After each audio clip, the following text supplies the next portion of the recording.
નમસ્કાર વિદ્યાર્થી મિત્રો, આપનું સ્વાગત છે આપણી વિડિયો લેક્ચરની શ્રેણીમાં।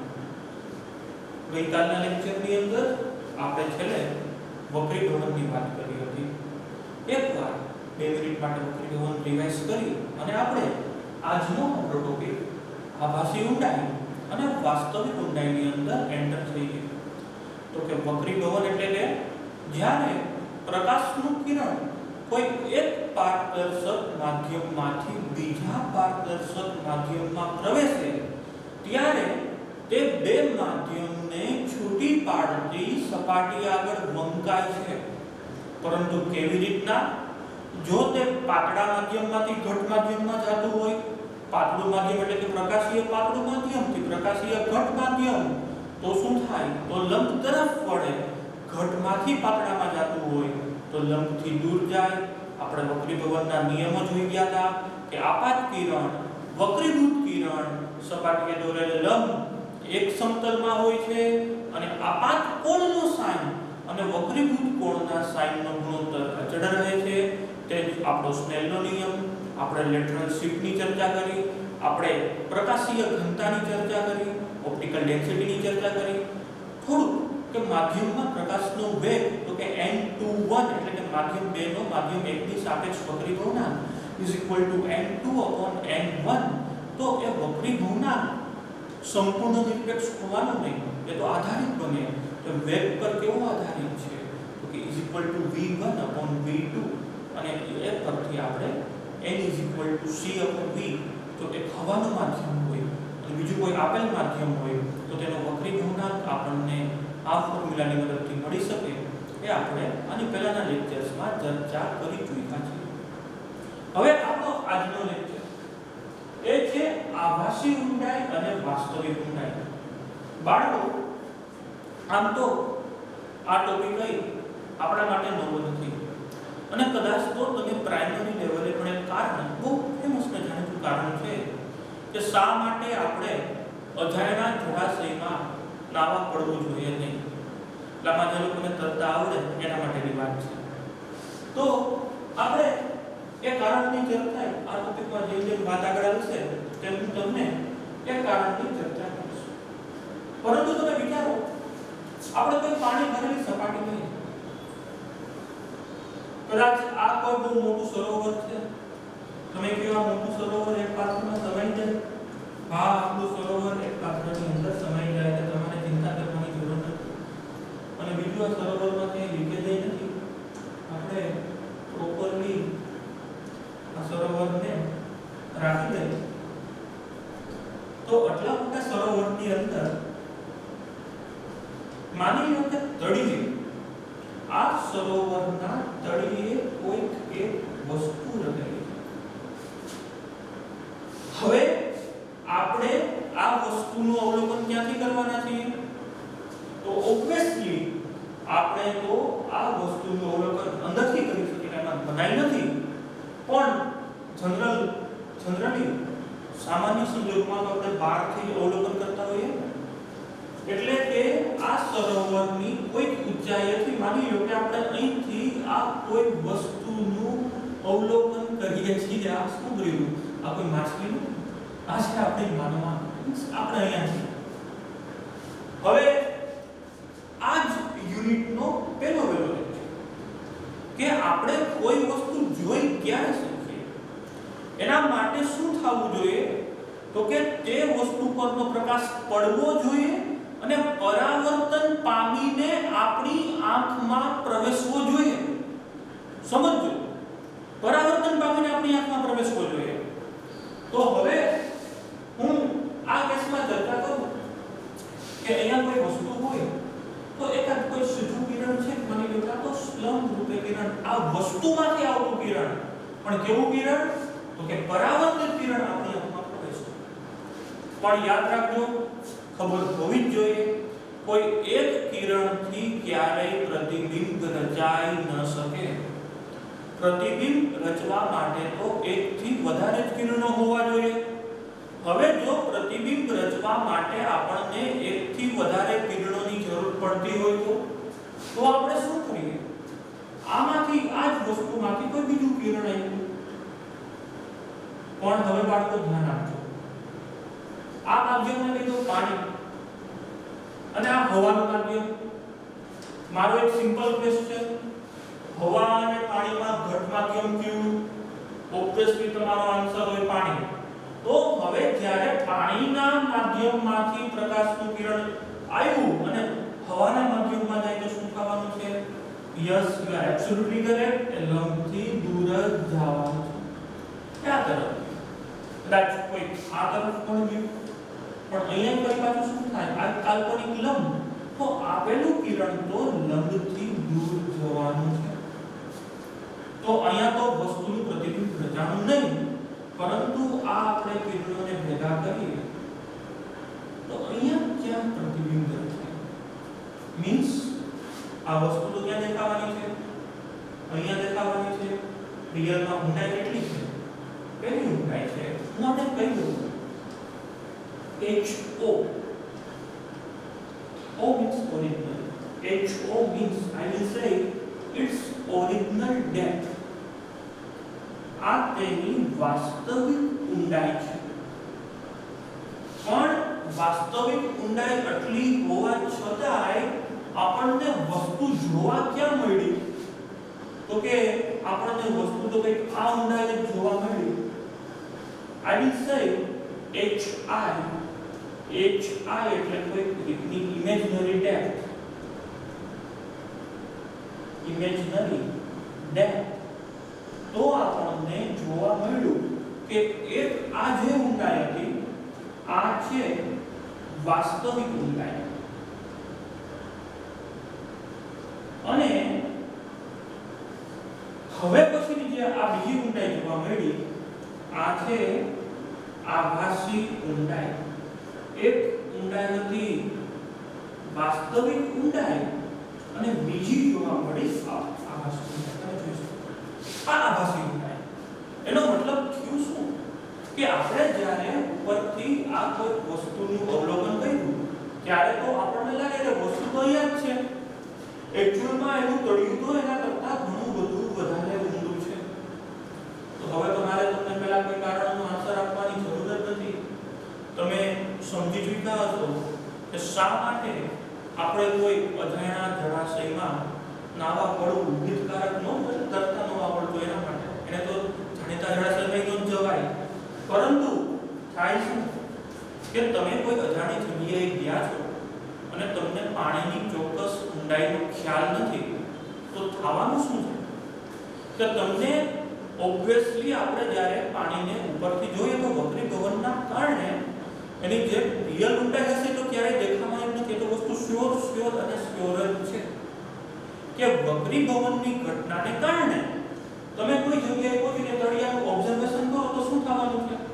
ઓબ્વિયસલી અને કમ્પલસરી એ તળિયું ઊંચું આવેલું જ દેખાય. હવે કદાચ કોઈને તરતા ન આવડતું હોય અને એમ થાય કે આપણે તો પાણીમાં ચાલી શકશું, પણ સડનલી થોડુંક અંદર જાય ને પગ નીચે તળિયું તો રહેવાનું જ નથી. શા કારણે? તો કે તળિયું તો ઘણું બધું ઊંડું હોય.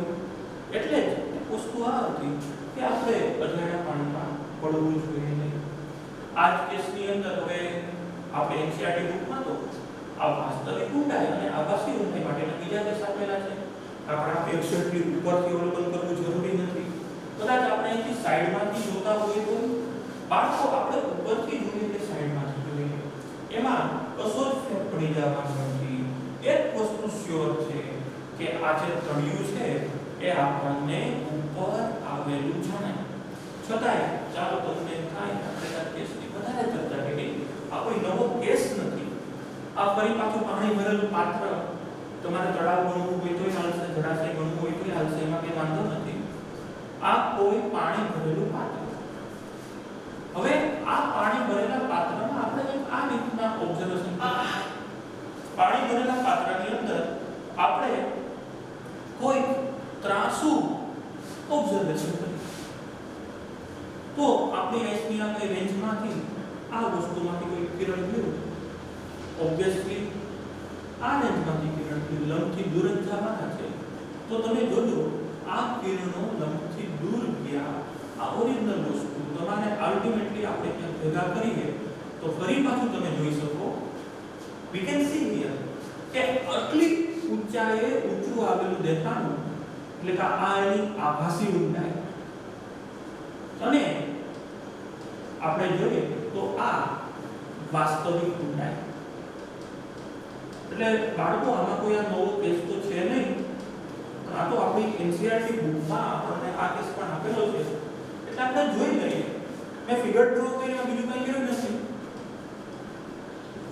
આપણો કેસ એક સિમ્પલ એવો છે કે જ્યારે પણ પ્રકાશનું કિરણ ઘટ માધ્યમમાંથી પાતળા માધ્યમમાં પ્રવેશે ત્યારે લંબથી દૂર જાય છે યુ કેન સી હિયર અને આપણે કોઈ કિરણને ખેંચીને ભેગું કરવું પડ્યું ઓબ્વિયસલી જ્યારે આપણે ખેંચીને પરાણે ભેગું કરીએ તો એની આપણને જ્યાં મળવું જોઈએ જ્યાં વસ્તુ હતી ત્યાં તો મળતું જ નથી તેનાથી ઉપર જ મળે છે એટલે આપણને હંમેશા માટે સાંભળજો શબ્દ સમજજો હું શું કહું છું અવલોકન કરતા જ્યારે પાતળા માધ્યમમાં હોય જેમ કે આપણે અવલોકન કરતા છીએ આપણે પાતળા માધ્યમ પાતળું માધ્યમ એટલે કે ઓપ્ટિકલી રેરર મીડિયમ પ્રકાશીય દ્રષ્ટિએ પાતળું માધ્યમ જેમ કે હવા વિચાર કરો કે તમે કોઈક નદી કિનારે ઊભા રહી અને નદીના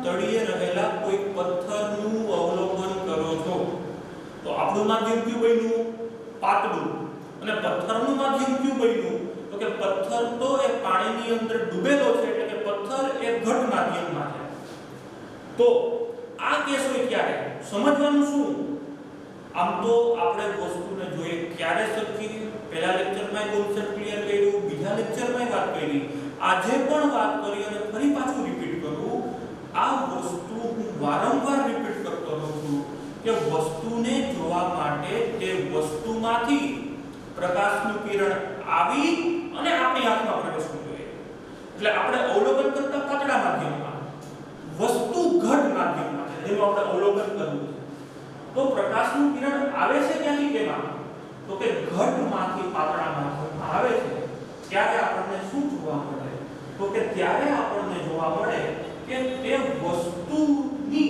ઊંડાઈ જે તેની વાસ્તવિક ઊંડાઈ હતી તેના કરતા ઓછી જોવા મળે આની ફોર્મ્યુલા તો બાળકો આપણે યુનિટ પૂરું થાય એકવાર યુનિટના રિવિઝનમાં જે ફોર્મ્યુલા જે તમને જેઈઈ અને નીટ માટે કામ આવી શકે તે ફરી પાછું આપણે પરાવર્તનના ટોપિકથી લઈને આ યુનિટનું જેટલા બધા ટોપિક આવે સ્પેશિયલ આપણે એક બે વિડિયો લેક્ચરની શૃંખલા તો માત્ર અને માત્ર રિવિઝન અને ફોર્મ્યુલા માટે જ કરશું કે જે તમને જેઈઈ અને નીટ જેવી એક્ઝામમાં પણ મદદરૂપ થઈ શકે એટલે હું તમને ત્યારે આ યુનિટ ફિનિશ કરી અને ફરી પાછું રિવિઝન કરશું અને આપણે ફોર્મ્યુલાની ડિસ્કશન આ જ ટોપિકની અંદર કરવાના છીએ આઈ વિશ આઈ શ્યોર કે આપણે ડાઉટ નહીં હોય પણ હજી એક મને વધારે વાત કહેવાનું મન થાય વિચારો તમે કે અવલોકન કરતા જો ઘટ માધ્યમમાં હોય તો અને વસ્તુ એ પાતળા માધ્યમમાં હોય તો જેમ કે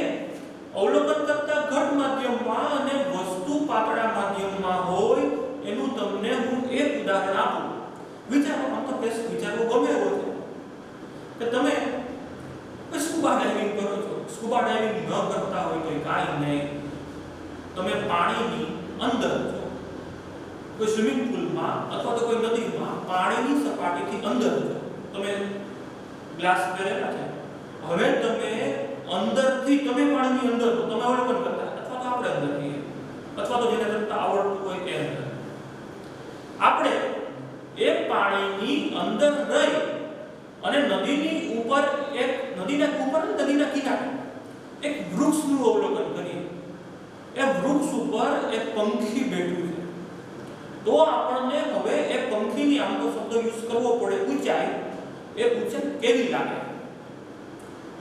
તમને શું લાગે આમાં શું થઈ રહ્યું છે કે સમજાવું આ વખતે અવલોકન કરતા ઘટ માધ્યમમાં છે વસ્તુ પાતળા માધ્યમમાં છે તો આ કેસની અંદર આપણું વક્રીભવન કેવો ભાગ ભજવી શકે કે આપણે પાણીની અંદર વસ્તુ તો કે પાણીની સપાટીની ઉપર તો શું થાય બાળકો તો તમે વિચારી શક્યા હોય આનાથી ઊંધો કેસ જોવા મળે ઊંધો કેસ એટલે કે જે તેમની ઓરિજિનલ હાઈટ હોય ને જેટલી ઊંચાઈએ હોય ને તેના કરતા પણ આપણને વધારે ઊંચાઈએ વસ્તુ જોવા મળે. સમજો મારી વાત શું કહું છું કે વસ્તુ જે ઓરિજિનલ હાઈટે હોય તે ઓરિજિનલ હાઈટ કરતા પણ આપણને વધારે હાઈટ એટલે કે વૃક્ષની જે ઓરિજિનલ ઊંચાઈ છે પંખી કદાચ માની લ્યો કે આ ઊંચાઈએ છે પણ આપણને જોવા મળે આ ઊંચાઈએ. ત્યારે તો કે અવલોકન કરતા ઘટ માધ્યમમાં અને વસ્તુ પાતળા માધ્યમમાં છે. તો અવલોકન કરતા એટલે કે ઓબ્ઝર્વર અને વસ્તુ એટલે કે ઓબ્જેક્ટ એ કયા માધ્યમમાં છે એ બંને વસ્તુ અગત્યની કરવી પડે.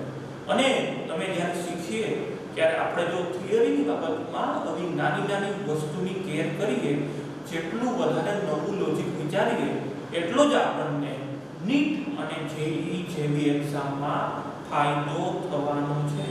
તેના માટે પણ આ વસ્તુ અગત્યની બની પડે. આ આપણો ટોપિક આભાસી ઊંડાઈ વાસ્તવિક ઊંડાઈ. જો કોઈને સ્ક્રીનશોટ લેવો હોય તો દૂર ખસી જાઓ 2 સેકન્ડ 3 સેકન્ડ માટે સ્ક્રીનશોટ લઈ લો. આમાં તો કશું વિશેષ સ્પેશિયલ નોટ નહીં છે.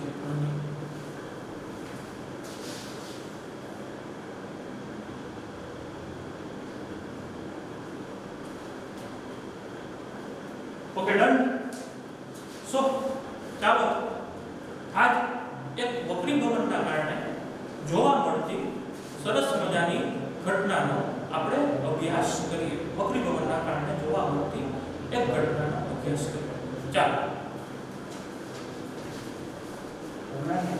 આપણને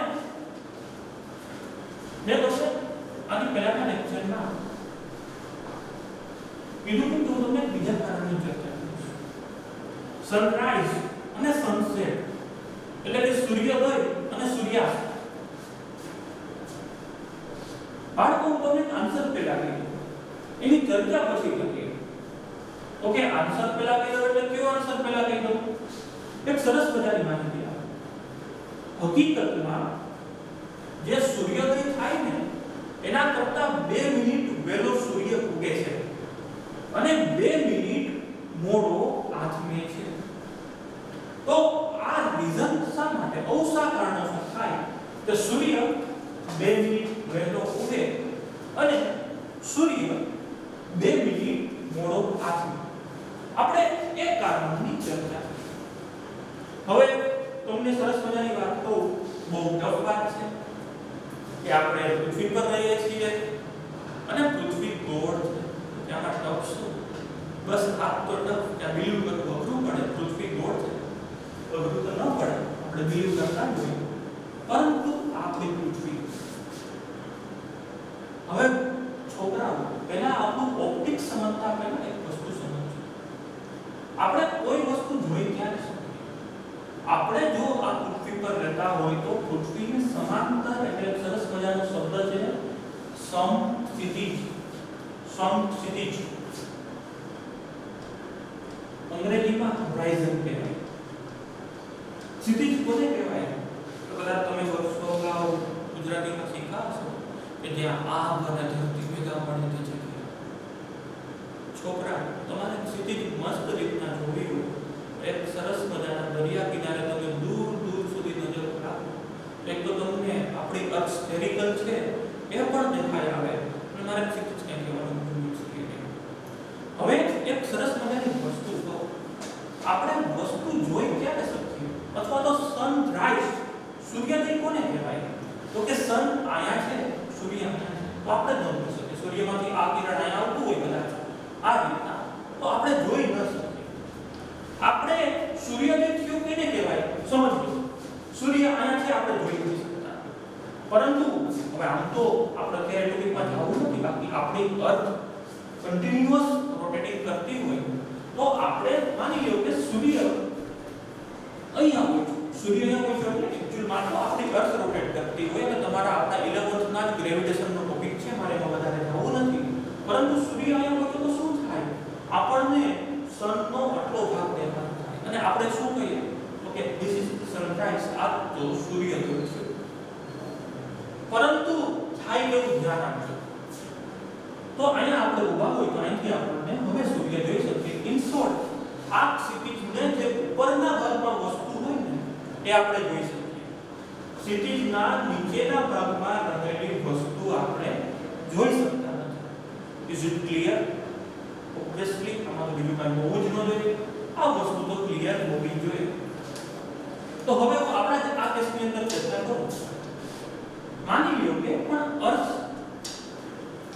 એની ફરતે આપણી અર્થ આપણે આ સોલાર સિસ્ટમમાં યુનિક હોવાનું રીઝન શું? તો કે આપણા અર્થની ફરતે એટમોસ્ફિયર એટલે કે વાતાવરણ રહેલું છે. આ અર્થનું વાતાવરણ. હવે આ તો સૂર્ય ક્યાં રહેલો છે? ઓબ્વિયસલી બ્રહ્માંડમાંથી તો ઘણો બધો દૂર છે. એટલે કે શૂન્યાવકાશ છે, ડિસ્ટન્સ આમાં તો બહુ ઓછું લાગે, પણ ડિસ્ટન્સ તો તમને ખબર જ છે ઘણું બધું વધારે છે. તો વિચાર કરો, સન અહીંયા છે. હવે કોઈ સનમાંથી આ રેઝ નીકળીને આમ સ્લેન્ટ રે પહોંચ્યા તો શું થવાનું છે? પૃથ્વીનું વાતાવરણ એક ઘટ માધ્યમ. તો પૃથ્વીનું વાતાવરણ ઘટ માધ્યમ હોવાને કારણે કોઈક રીતના there is possibility of the refraction. કોઈક એટલે ઓબ્વિયસલી પાતળામાંથી ઘટમાં પ્રવેશમાં કોઈક રીતે બીજી કોઈ રીતની વાત જ નથી, પરંતુ પાતળામાંથી ઘટમાં પ્રવેશે એટલે ઓબ્વિયસલી વક્રીભવન થવાનું જ છે. ને અહીંયા પણ વક્રીભવન થાય. તો હજી તો સનરાઈઝ થવાને વાર છે. સૂર્ય તો હજી ક્ષિતિજની નીચેની તરફ છે, આપણે દેખાવો ન જોઈએ, પરંતુ સૂર્યમાંથી જ્યારે કિરણો નીકળી અને પૃથ્વીના વાતાવરણમાં પ્રવેશા, તો જેવા પૃથ્વીના વાતાવરણમાં પ્રવેશા એટલે એનું વક્રીભવન થયું. વક્રીભવન થયું એટલે લંબ તરફ વળ્યા, પરંતુ વક્રીભવન થઈ અને આપણે કોઈ ઇમેજ ખેંચવાનો પ્રયત્ન કરીએ તો સનની એક્ચ્યુઅલ પોઝિશનની જગ્યાએ આ મને કોઈ સન દેખાણો, એક્ચ્યુઅલમાં અહીંયા હતો દેખાઈ ગયો ને. તો ઓબ્વિયસલી શું થયું? સન તો હજી ક્ષિતિજમાં પહોંચ્યો નથી, પરંતુ આપણે દેખાવાની તો શું થઈ ગઈ? શરૂઆત થઈ ગઈ. એ જ રીતના તમે જો સૂર્યોદય સમજી શકો તો સૂર્યાસ્ત સમજી શકાવો જોઈએ. માની લો કે સન ટ્રાવેલ કરતો કરતો આ તરફ આવી ગયો. હવે સૂર્યાસ્ત કોને કહેવાય? તો કે સન આ ક્ષિતિજની નીચે પહોંચી ગયો તો સૂર્યાસ્ત કહેવાય. આપણને હવે દેખાતો બંધ થઈ જવો જોઈએ, પરંતુ રિયલમાં તો થવાનું શું છે કે સન ક્ષિતિજની નીચે પહોંચ્યો હોવા છતાંય તેમાંથી આવતા કિરણો વક્રીભવન પામી અને પ્રતિબિંબ તો ક્યાં રચી દેવાના છે? તો કે પ્રતિબિંબ તો ક્ષિતિજની ઉપર જ રચી દેવાના છે. એટલે સૂર્યોદય 2 મિનિટ વહેલો થાય અને સૂર્યાસ્ત 2 મિનિટ મોડો થાય. પછી એક ઊંચેથી નીચે જાય એનું પ્રતિબિંબ ક્યાં મળશે? ક્ષિતિજની નીચે, અને આપણે જોઈ શકીએ નહીં. એટલે એક સરસ મજાનું રીઝન કે સનસેટ અને સનરાઈઝ બંનેમાં 2 મિનિટનો એક્ચ્યુઅલ સમય કરતાં ડિફરન્સ જોવા મળે. આપણે તો કહી શકીએ એક દિવસમાં આપણને 4 મિનિટ વધારે જોવા મળે. 24 કલાકની અંદર આપણને 4 મિનિટ વધારે જોવા મળે. એવું સરસ મજાનું રીઝન છે સૂર્યોદય અને સૂર્યાસ્ત. અહીંયા તો મેં આ એંગલ રેન્ડમલી ડ્રો કરેલા છે, પરંતુ તમે જ્યારે ખૂણો જોવો ને તો 0.5 ડિગ્રીનો એંગલ તમે જ્યારે સમય લ્યો ને ત્યારે આપણને 2 મિનિટનો સમય જોવા મળે. આ એક સરસ મજાનું કારણ કે શા માટે સૂર્યોદય જલ્દી અથવા તો લેટ થાય છે. આજના લેક્ચર માટે આટલું જ. આવતીકાલના લેક્ચરમાં આપણે પૂર્ણ આંતરિક પરાવર્તનની ચર્ચા કરશું. બહુ સરસ મજાનો ટોપિક છે. Thank you so much.